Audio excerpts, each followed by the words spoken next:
ಸಂಗೊಳ್ಳಿ ರಾಯಣ್ಣ ಬೆಳಗಾವಿ ಜಿಲ್ಲೆಯ ಬೈಲಹೊಂಗಲ ತಾಲೂಕಿನ ಸಂಗೊಳ್ಳಿ ಎಂಬ ಗ್ರಾಮದಲ್ಲಿ ಆಗಸ್ಟ್ 15, 1796ರಲ್ಲಿ ಕುರುಬ ಸಮಾಜದಲ್ಲಿ ಜನಿಸಿದರು.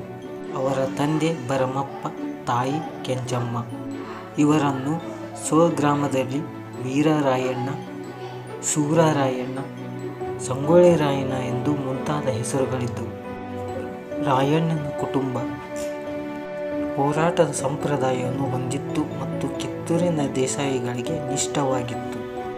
ಸಂಗೊಳ್ಳಿ ರಾಯಣ್ಣನವರ ತಾತ ರೋಗಪ್ಪ ಇವರು ವೀರತನ ತೋರಿಸಿದ್ದಕ್ಕೆ ದೇಸಾಯಿ ಮನೆತನದವರು ಇವರಿಗೆ 1000 ಒಂಟೆಯ ಸರ್ದಾರ್ ಎಂದು ಬಿರುದನ್ನು ಕೊಟ್ಟಿದ್ದರು.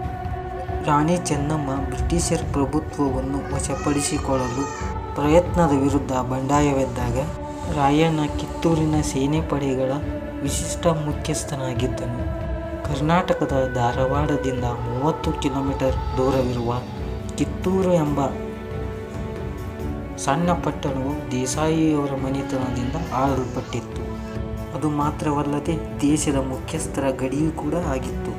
1824ರಲ್ಲಿ ಕಿತ್ತೂರಿನ ದೊರೆ ಮಲ್ಲ ಸರ್ಜರು ದೇಸಾಯಿ ಉತ್ತರಾಧಿಕಾರಿಯಿಲ್ಲದೆ ಮರಣ ಹೊಂದಿದಾಗ ಹಗೆತನವು ಪ್ರಾರಂಭವಾಯಿತು.